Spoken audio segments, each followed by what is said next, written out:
What's up? I'm Leah Culver, and you're watching Neon Owl. Hey, my name's Julie. I'm Leah Culver.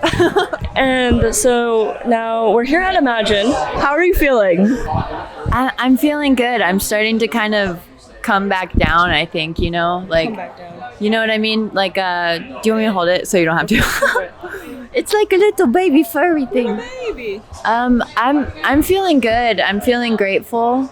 I've played every Imagine since it started, and I'm really close friends with Maddie and Glenn, and they're like family. So one of my favorite things about Imagine Festival is just seeing it grow every year, because it's their baby, and it's just like gives me chills every time. So yeah, it's been really fun. Yeah, speaking of little babies, so you've been with them pretty much from the beginning, it seems like. That's really special. Yeah, so we saw you crush your set. You really did. You're like very shy about it, but like, and you really did. And like, I feel like you took us on a journey from like, you know, you sung on stage, you did dubstep, hybrid trap, and like, you know, pop punk. And I'm curious, like, when you're thinking about like your sound and when you're making music as well, because you're a producer, you write, you sing, and all that.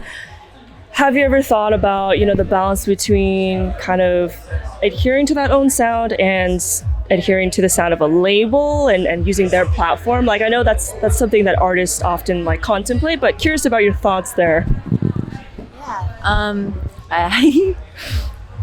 That's a great question. It's a really good question because I've had people tell me to push into different ways and different genres my whole career. I've always been extremely influenced by pop punk bands like Sum 41. We had Frank Zummo on the drums this time. It was so sick. He was so good. But yeah, I mean, I'm so influenced by pop and alt, and my growing up, I grew up with my middle brother who played drum and bass in the room next to me my whole childhood. So I feel like everything I'm doing right now is kind of like perfectly aligned with the music I should be making. And I'm grateful to have kind of found and been comfortable to just make the music I want to make instead of just kind of what people have kind of told me to. I'm really grateful like that the music that I'm making is kind of alternative, and just, I don't know, I just finally feel like I'm in my own body in it, in my own, like, it's like this sounds so abstract and like I'm such an INFP, but like it's my veins. Yeah. No, thanks for saying that. And I feel that authenticity coming from you. It's just like, it's a balance, definitely trying to be authentic to one's own, like what they really want to do versus like what's quote unquote viable, I hate to say, but like, it's also like, it sounds like it was also a journey for you, because you said you finally felt like you were in your own body. So tell me, actually, speaking of journey, tell me more about your journey. Tell me more about your journey as an artist, like how you got started to, you know, where you are now, obviously. Like how, yeah, tell us more. Sure. I love passing this off. Yeah, it's like a cute little baby bunny. Yeah.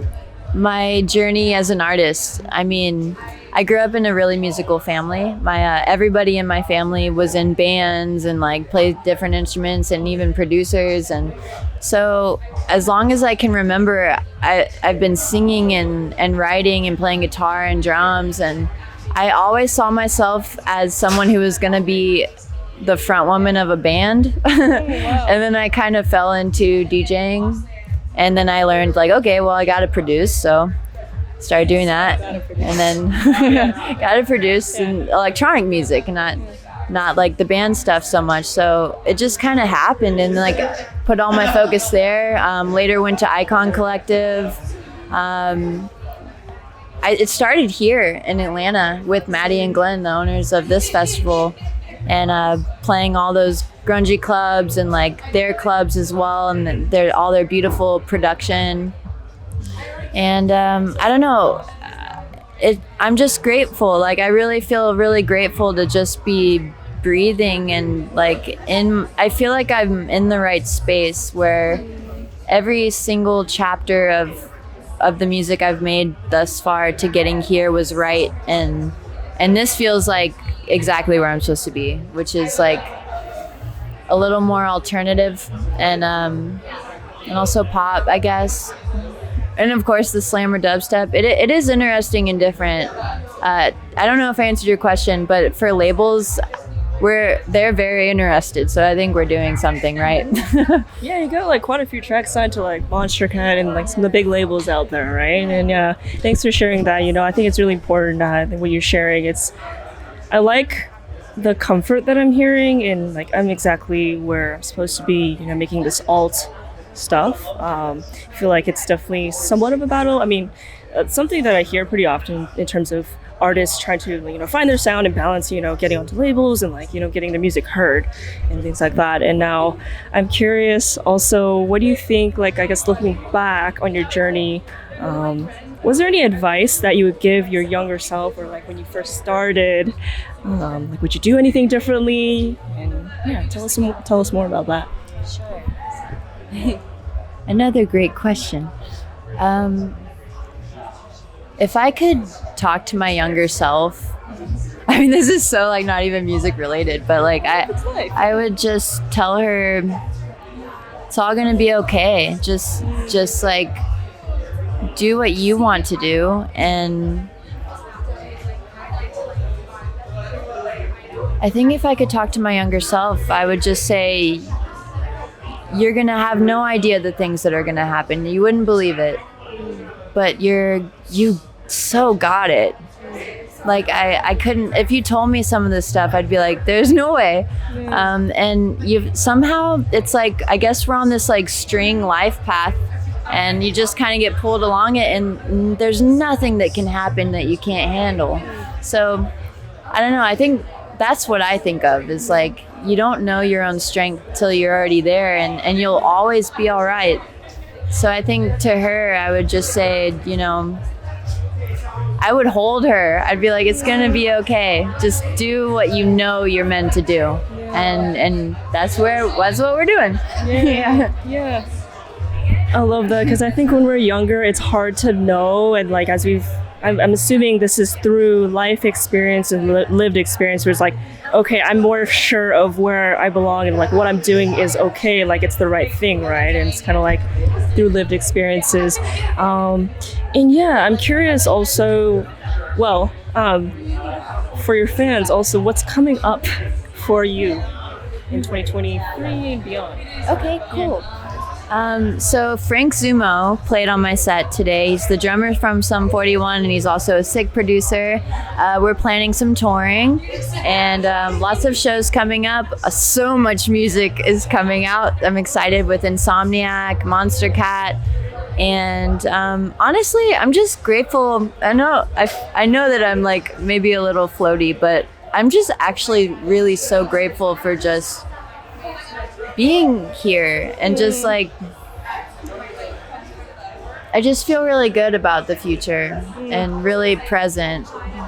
And I guess what's coming up is we're just talking to more labels and things like that, but what's coming up is just being my truest self. And I hope that anyone who's hearing this can feel in their body and present, and just follow your true self, because I'm pretty god dang positive that nothing else matters. So I don't know, that's what I'm grateful for, is just like being aligned. I love that. And I think what I'm hearing throughout this interview, you're saying a lot of like, I'm grateful right now. There's a lot of presence, a lot of authenticity, and kind of tangentially, I'm curious, you also mentioned like being in your body. Kind of tangentially, I'm curious, mental health as an artist is really important, right? So I'm curious, outside of music, any things you do or advise folks to do or try out for unwinding, or what's been helpful for you personally, even can speak to your own experience. Yeah. Oh, I don't know. I get so much serotonin every time we pass this back and forth.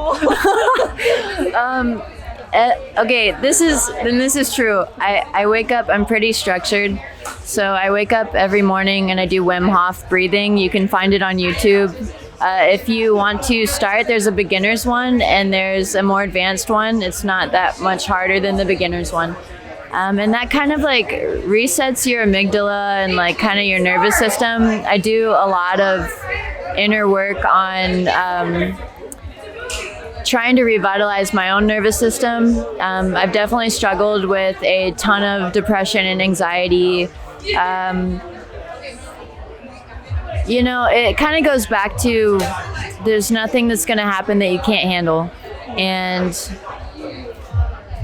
it just takes showing up. If you're showing up, if that's in bed, you did great. If it's getting out of bed, you did great.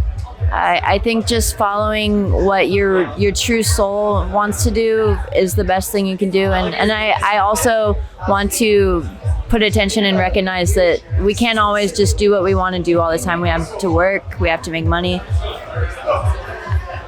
I hope that anyone listening can find the resources that they need to live their happiest life, but I also recognize that it's hard. So I think Wim Hof breathing, meditation, exercise, diet, all those things they say, yes, but also for me right now, at least in my world, I'm doing just a lot of like journaling and trying to get inside deeper in my mind. Yeah, I hope that answers it. You're not alone. It's hard. I totally know. I deal with a lot of different things. I won't say right now, but I appreciate you for bringing up mental health. Yeah. And you can do it. If anyone can do it, you can. Thank you so much for sharing. Thanks for being vulnerable with us. And no, you were very vulnerable and authentic, and I could feel it. And I'm sure folks will also appreciate that. So we're gonna wrap up now. But thank you so much for sharing openly, honestly, authentically. I could feel it in you, and I'm sure folks will too, and appreciate hearing from you. So thank you so much. Your soul's like a butterfly. Oh, thank you. She's like velvet. Oh. No, but thank you so much. Make sure to check out her music. She's absolutely amazing, a beautiful soul. And Thank you. You are. I'm sure to hear more. We're sure to hear more from you in years to come. So, yes. Thank you so much. Stay late on